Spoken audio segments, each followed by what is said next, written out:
कहानी के शुरू होते ही हमें एक लड़की को दो लड़के से बचकर भागते हुए दिखाया जाता है। पता चलता है कि वो उन दोनों लड़के की ड्रग्स चुराकर भाग रही थी, जिन्हें छुपाने के लिए वो सीधा भागते हुए एक फैक्ट्री के पास आ जाती है। वो लड़की उस फैक्ट्री का ताला तोड़कर अंदर जाने में कामयाब हो चुकी थी। इससे पहले कि ये दोनों लड़के कुछ कर पाते, उसके पैर के पास पालक का एक कैन आकर गिरता है जो पोपेय खाया करता था। पोपेय की कहानी एक लड़के ने पहले से सुन रखी थी। अपने आप को कूल दिखाने के लिए उस लड़के ने उससे बोला कि तुम अपना भलाई चाहते हो तो यहाँ से चले जाओ। उसकी बात को सुनकर पोपेय को गुस्सा आ गया। उसने अपना मोटा सा हाथ से उस लड़के को अपनी तरफ अंधेरे में खींच लिया और वो उसे काफी बुरी तरह से चीर फाड़ कर उसके सारे के सारे ऑर्गन्स बाहर निकाल दिए। अपनी जान बचाने के लिए दूसरे लड़के ने उस लड़की की गले पर चाकू रखकर पोपेय को ब्लैकमेल करने की सोची, लेकिन इस लड़के की यह हरकत उसी के ऊपर भारी पड़ गई। पोपेय ने लड़की को बचाने के लिए जैसे ही उस लड़के का हाथ झटका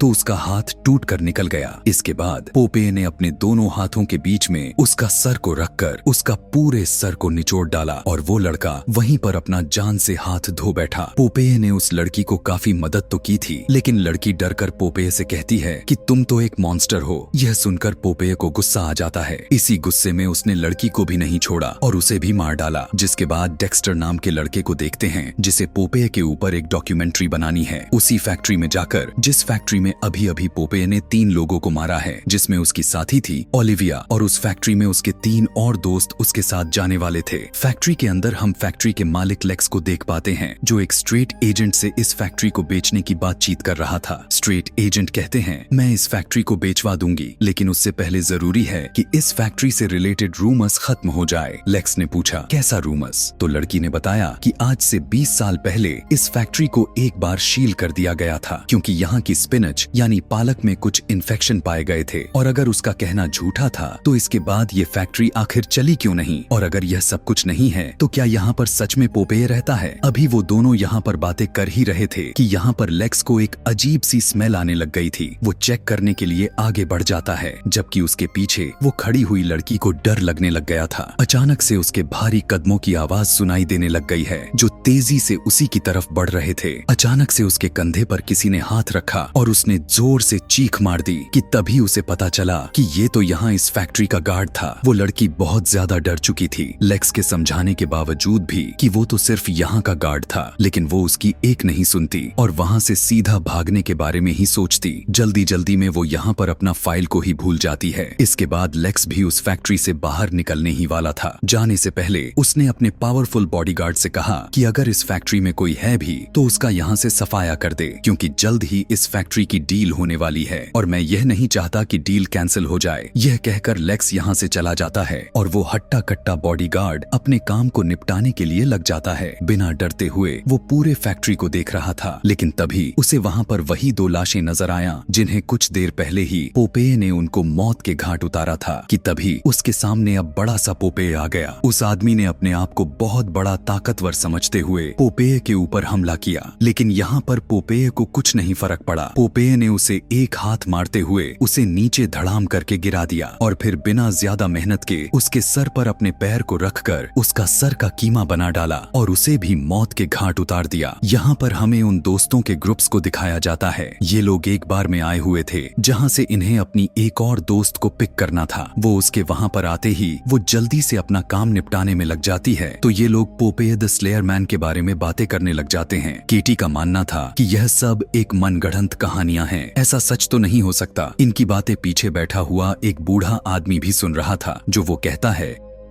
कि तुम सब इस बातों को हल्के में ना लो तो ही अच्छा रहेगा, क्योंकि उस फैक्ट्री में सच में आज भी पोपेय द स्लेयर मैन जिंदा है और वो वहाँ पर अपने प्यार का इंतजार कर रहा है। अगर तुम सभी को अपनी जान प्यारी है तो वहाँ उस फैक्ट्री में भूल कर भी मत जाना। इनके इन्हीं बातों के दौरान यहाँ पर केटी का बॉयफ्रेंड और उसके कुछ आवारा दोस्त भी प्रकट हो गए। इसके बाद वो सभी लोग उस बूढ़े आदमी की बातों को नजरअंदाज करते हुए उस फैक्ट्री के लिए निकल जाते हैं। फैक्ट्री के पास जाते ही ओलिविया को फैक्ट्री के विंडो पर कोई खड़ा हुआ दिखाई दिया, जो कोई कोई और नहीं बल्कि पोपेय ही था। लेकिन ओलिविया के पलक झपकते ही वो वहाँ से गायब हो गया। यहाँ पर पता चलता है कि फैक्ट्री पर तो ताला लगा हुआ था, इसीलिए बात यहाँ पर फंस जाते हैं कि ये लोग अब कैसे अपने डॉक्यूमेंट्री को बनाएंगे। ये लोग ताला तोड़ने का डिसाइड करते हैं, लेकिन उसकी जरूरत ही नहीं पड़ती क्योंकि ओलिविया अपने दिमाग का इस्तेमाल करके उस ताले को खोल डालती है। फैक्ट्री के अंदर आने पर हम देख पाते हैं कि केटी के पास उसके बॉयफ्रेंड की कॉल आती है, लेकिन वो उसे उठाने की बजाय काट देती है और ऐसे करते हुए देखकर उसका बॉयफ्रेंड गुस्से से पागल हो जाता है। उसके दिमाग में पता नहीं क्या चल रहा था, लेकिन उसके दोस्तों ने उसके गुस्से की आग पर तेल का काम किया और उससे कहने लगे कि कहीं तुम्हारी केटी और डेक्स्टर रिलेशन में तो नहीं। अगर ऐसा है तो हमें उस फैक्ट्री में उन्हें रंगे हाथों पकड़ लेना चाहिए। यह डिसाइड करने के बाद ये भी तीनों उसी फैक्ट्री के लिए निकल गए। इधर हम देखते हैं कि अब उन्हें यहाँ पर डॉक्यूमेंट्री तो बनानी थी, तो ये एक साथ बैठकर काम को अंजाम नहीं दे सकते थे। केटी को ये सभी मॉनिटर पर बैठाकर चले गए। डेक्स्टर और ओलिविया एक तरफ कैमरास लगाने के लिए गए, जबकि उसके बाकी के दो साथी दूसरी तरफ देखने के लिए चले गए। ओलिविया और डेक्स्टर कुछ समय के लिए तो डर जाते हैं क्योंकि बार बार इनके सामने एक कैन आता जा रहा था। ये वहीं पोपेय द स्लेयर मैन के पालक वाला कैन था, जिसे देखने के बाद अब ये घबराने लगे। लेकिन कुछ ही देर में उन्हें पता चल गया कि इस फैक्ट्री में कुछ कबूतर हैं जो ये कैन्स उसके सामने गिराते जा रहे थे। अभी उन्हें फिलहाल के लिए इसी बात पर भरोसा है कि पोपेय यहाँ पर नहीं है। हालांकि वो यह बात तो बिल्कुल भी नहीं जानते कि पोपेय अपनी सिगार को जलाए हुए इनके पीछे ही खड़ा हुआ था। हम देखते हैं डेक्स्टर जगह जगह कैमरास को सेटअप कर देता है, जिन कैमरास में पोपेय कैप्चर तो होता है, लेकिन केटी अपने फोन में इतना ज्यादा बिजी थी कि उसने फुटेजेस पर ध्यान ही नहीं दिया और उसे पोपेय के बारे में पता भी नहीं चला। इतने ही देर में हमने देखा कि वो स्ट्रेट एजेंट भी यहाँ पर वापस आ गई, जिसकी सुबह डॉक्यूमेंट्स यहाँ पर छूट गए थे। डॉक्यूमेंट्स को जैसे ही वो लेने के लिए जाती है तो उसके सामने उस गार्ड की लाश आ जाती है, जिसे वो सुबह जिंदा देख कर गई थी। लाश के मुंह का इतना बुरा हाल था कि उसकी चीखें निकल गईं और जैसे ही वो पीछे मुड़कर देखा तो उसके सामने पोपेय आ गया था। यानी अब उसकी मौत उसके आंखों के सामने ही थी। अपने आप को बचाने के लिए वो यहाँ से भागती है और जल्दी से एक रूम में छुपने की नाकाम कोशिश करती है, लेकिन उसके बाल दरवाजे के बाहर ही फंस जाते हैं, जिन्हें पकड़कर पोपेय इतनी जोर से खींचता है कि उसका स्केल तक बाहर निकल जाता है। दर्द से वो काफी कांपने लगती है और वो वहाँ पर गिर गई और फिर पोपेय उस कमरे में आ गया और फिर उसने उस लड़की को उठाकर ले गया और पोपेय उसे पालक काटने वाली मशीन में डालकर उसका बॉडी को बोटी बोटी कर देता है। यहाँ पर हम देखते हैं कि डेक्स्टर और ओलिविया उस फैक्ट्री के ऑफिस में पहुंच चुके हैं और बातों ही बातों में ओलिविया डेक्स्टर को बताती है कि वो उस टाउन को छोड़कर सालों पहले चली गई थी और वो अभी कुछ ही साल पहले वापस आई है किसी खास मकसद के लिए। खैर, इस समय उन्हें यहाँ से उस डॉक्यूमेंट्स को इकट्ठा करना जरूरी था जो इस फैक्ट्री के पास्ट और इससे जुड़े मिथ्स के बारे में बता सके। यहाँ पर प्रॉब्लम फिर से वही था कि चाबी इनके पास नहीं थी, लेकिन ओलिविया यहाँ पर दोबारा अपना कला को दिखाते हुए बिना चाबी के सारे ड्रॉवर्स को खोल डालती है। इन्हीं ड्रॉवर्स में से उन्हें एक रिपोर्ट मिलती है जिससे उन्हें इस फैक्ट्री की सच्चाई के बारे में पता चलता है कि इसे सील इसलिए किया गया था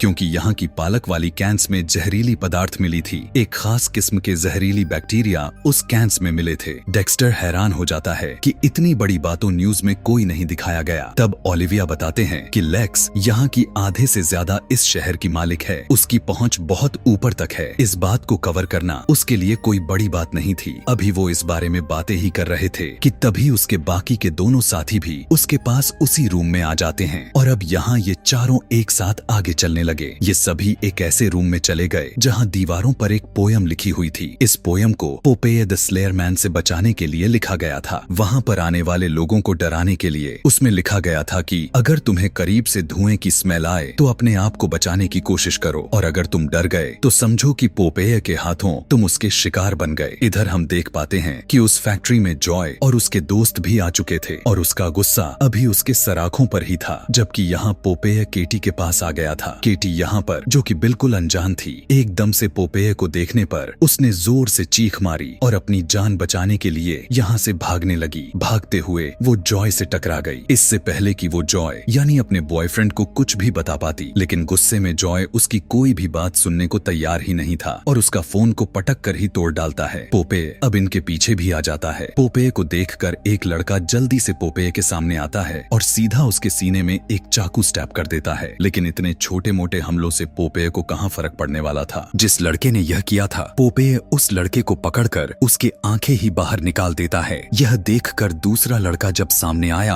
अपनी गन लिए, तब पोपेय ने हल्का सा झटके से उसका हाथ को ही तोड़ डाला। यह देखकर डर कर वो लड़का यहाँ से भाग गई और साथ में जॉय यानी केटी का बॉयफ्रेंड भी अपने दोस्त को यहाँ पर अकेला मरने के लिए छोड़कर भाग जाता है। लेकिन हैरान कर देने वाली बात तो यह था कि पोपेय ने अभी तक केटी को कुछ नहीं किया था। यहाँ पर हम देख पाते हैं जो लड़का बाहर भागा था वो जल्दी से अपनी कार में बैठकर वो जैसे ही यहाँ से भागने के लिए कोशिश करता है तो उसकी गाड़ी आगे ही नहीं बढ़ रही थी। वो जब पीछे मुड़कर देखता है तो पोपेय ने उसके कार को पीछे से उठाया हुआ था। ये देखकर वो डर गया और कार से बाहर निकलकर भागा तो पोपेय उसका पीछा किया और एक एंकर से मारते हुए उसका जान ही ले लेता है। लेकिन पोपेय उसे ऐसे नहीं छोड़ने वाला था। वो उसकी मौत को बहुत ही दर्दनाक बनाना चाहता था। उसने उस आदमी का गला ही उतार दिया। जबकि यहाँ इस फैक्ट्री के अंदर हमें दिखाया गया कि जॉय यानी केटी का बॉयफ्रेंड अभी भी इस फैक्ट्री से बाहर जाने का रास्ता ढूंढ रहा था कि तभी उसे अपने पीछे की साइड से किसी के चलने की आहट सुनाई दी। उसे लगा कि जरूर पोपेय ही होगा और वो बगैर सोचे समझे गोली चला दी। लेकिन ये तो केटी ही थी। गन की आवाज को सुनकर पोपेय यहाँ पर भी आ गया। एक बार फिर से वो पोपेय को देखकर केटी को यहीं पर उसी हालत में छोड़कर भाग गया। यहाँ पर अब ये चारों दोबारा दो दो के ग्रुप्स में डिवाइड होकर केटी को ढूंढने के लिए लग जाते हैं। इनके दो साथियों को यहाँ पर एक लाश भी मिलती है जिसे देखने के बाद तो ये एकदम से डर जाते हैं और फौरन पुलिस को कंप्लेन करने के बारे में सोचते हैं। अभी ये लोग यह सारी चीजें सोच ही रहे थे कि उनके सामने दोबारा से पोपेय आ जाता है। उससे बचने की कोशिश में ये लोग भागते हैं तो गलती से लड़के का पैर किसी चीज में फंसकर वो नीचे गिर जाता है। गिरने की वजह से उसे ज्यादा चोट तो नहीं आई थी, लेकिन उसका पैर एक नेट में फंस चुका था। अपना पैर को उसमें से छुड़ाने के लिए वो जैसे ही उस नेट को हिलाता है तो ऊपर पड़े कुछ सरिये की पीस उसके शरीर पर आकर गिरते हैं और जोर जोर से स्टैप होते हैं, जिससे इस लड़के की यहीं पर दर्दनाक की मौत मिल जाती है। अपनी साथी की मौत को देखकर काफी ज्यादा घबरा गई थी क्योंकि उसका सारा का सारा खून उसके मुंह पर ही आकर गिर गया था। अभी भी उसके पीछे पोपेय लगा हुआ था, जिसे देखने के बाद वो एक बार फिर जोर से चिल्लाई और यहाँ से भागने की कोशिश करने लगी। लेकिन पोपेय से बचकर भाग पाना शायद उसके बस में था ही नहीं। जब वो उसी जगह से गुजरी जहाँ से अभी अभी उसका साथी गुजरा था तो वो भी किसी चीज में उसका पैर फंस जाने की वजह से नीचे गिर गई।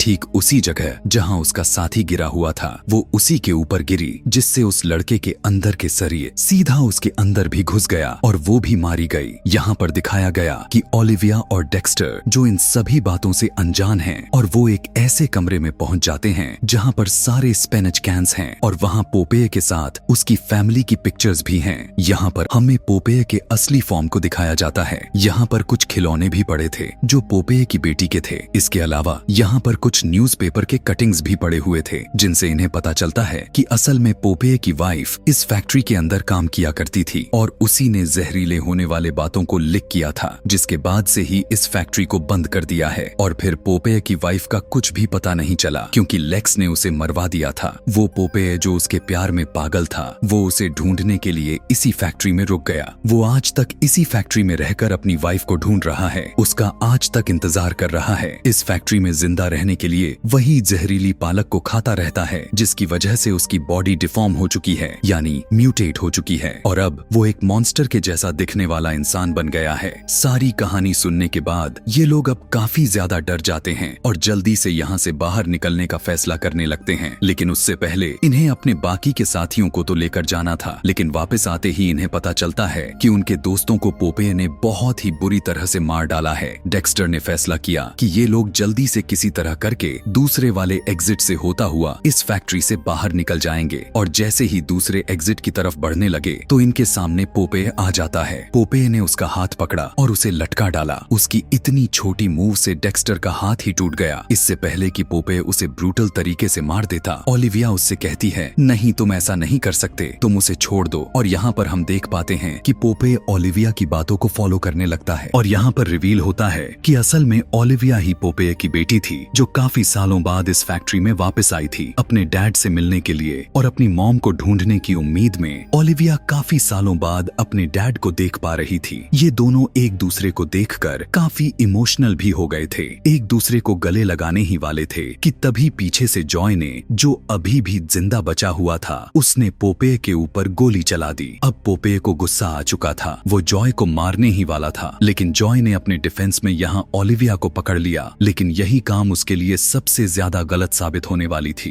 अब जिस हाथ से उसने पोपेय की बेटी को पकड़ा हुआ था, पोपेय उसके उसी हाथ को तोड़कर अलग कर देता है और फिर वो उसी के हाथ से उसे मार मार कर खत्म कर देता है, उसकी जान ही ले लेता है। जब तक पोपेय यह सब कुछ कर रहा था, उसी समय ओलिविया डेक्स्टर को लेकर यहाँ से बाहर निकल आती है। बाहर आते ही इन्हें जख्मी केटी भी मिल गई, जिसे गोली लगी थी। अब तक यहाँ पर पुलिस भी पहुंच चुकी थी, जिसे केटी ने ही बुलाया हुआ था। जब पुलिस वाले इनका बयान लेने लगे तो ओलिविया ने पोपेय के बारे में नहीं बताया, बल्कि यहाँ पर वो झूठ बोल देती है कि यह सब एक पागल आदमी ने किया है। पुलिस जब उस आदमी के बारे में पूछती है तो ओलिविया एक और झूठ बोल देती है कि वो आदमी वहाँ से भाग गए, जबकि हम देख पाते हैं कि पोपेय अभी भी विंडो से उन्हें देख रहा था और वो जानता था कि ओलिविया दोबारा उससे मिलने जरूर आएगी, क्योंकि लेक्स की फैक्ट्री में एक और बार इतना बड़ा हादसा हो चुका था तो बहुत सारी बातें बनने लग गई थी। उसकी डील भी कैंसिल होने को आ गया था। इसी टेंशन में जब वो अपने ही फैक्ट्री में आया तो उसका सामना पोपेय से हो जाता है, जो उसे देखकर कुछ अजीबों गरीब तरह से बोलता है और फिर उसके मुंह को अपने दोनों हाथों के बीच में लाकर क्रश कर देता है और उसकी भी डेथ हो जाती है। और इसी को दिखाते हुए यह मूवी यहीं पर एंड हो जाती है। ऐसे ही और भी मूवी एक्सप्लेनेशन वीडियोस देखने के लिए कमेंट में नेक्स्ट लिखना ना भूलें। Thanks for watching.